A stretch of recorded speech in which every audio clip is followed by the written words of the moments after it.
ایک واقعہ مجھے یاد آ رہا ہے جسے میں چاہتا ہوں کہ آپ کی سماعتوں کے حوالے کر کے گفتگو کو ختم کروں، اگر منتظمین اجازت دیں تو۔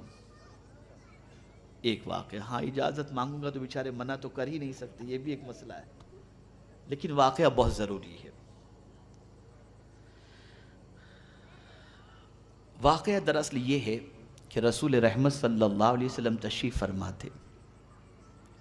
دیکھیے اللہ والوں کی فکر میں آپ کو بتا رہا ہوں، اللہ والوں کی فکر سب سے بڑی یہ رہی کہ وہ ہمیشہ غریبوں کے ساتھ رہنا پسند کرتے ہیں۔ ان کا کھانا غریبوں کے ساتھ، ان کا اٹھنا غریبوں کے ساتھ، ان کو غریب بہت پسند رہے۔ اور آج ہماری سوچ اتنی بدل گئی کہ ہمیں غریب پسند ہی نہیں ہے، چاہے سگا بھائی ہی کیوں نہ ہو۔ میں تھوڑا سا تھوڑی سی سوچ درست کر دوں۔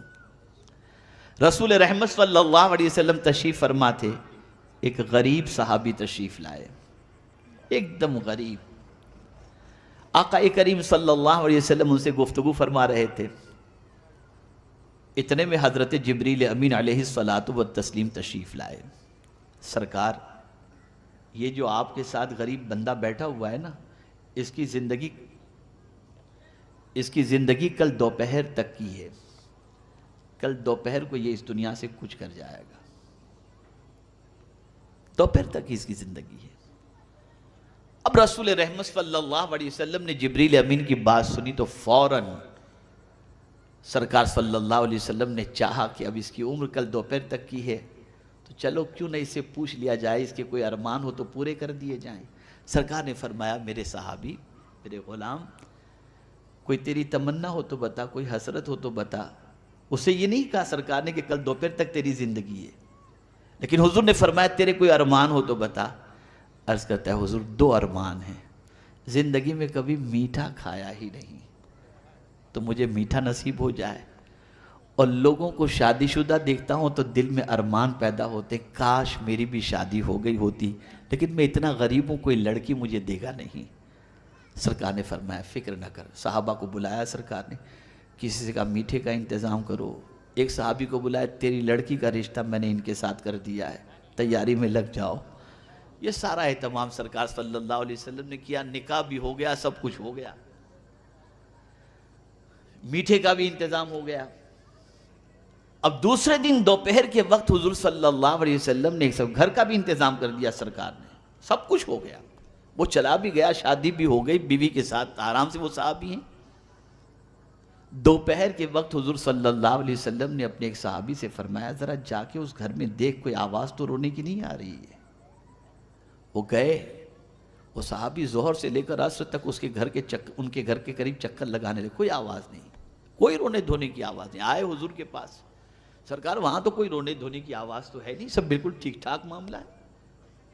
تو سرکار نے رب کی بارگاہ میں عرض کیا، میرے مولا، جبریل نے لوح محفوظ پر دیکھ کر کے یہ بات کہی تھی کہ اس کی زندگی کل دوپہر تک کی ہے، لیکن وہ تو ابھی تک جی رہے ہیں، موت ٹلی کیسے؟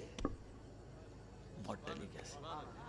تو سرکار صلی اللہ علیہ وسلم سے رب نے فرمایا، میرے محبوب، تقدیر میں تو میں نے لکھ ہی دیا تھا کل دوپہر تک، لیکن جب اس کے سامنے میٹھا آیا، اسی وقت میں نے ایک سائل کو دروازے پر بھیجا کہ جا کر کے میرے نام پر اس سے مانگ۔ جب اس سائل نے اس سے مانگا، اللہ کے نام پہ دے، زندگی پر اس نے میٹھا نہیں کھایا تھا، لیکن میرے نام پر جب میٹھا مانگا گیا، اٹھا کر سارا میٹھا اس غریب کو دے دیا۔ تو غریب نے جاتے ہوئے یہ کہا، اللہ تیری جوڑی سلامت رکھے اور ڈھیر سارے تجھے بچے عطا فرمائے، میں نے اس غریب کی دعا کی وجہ سے اس کی موت کو ٹال دیا۔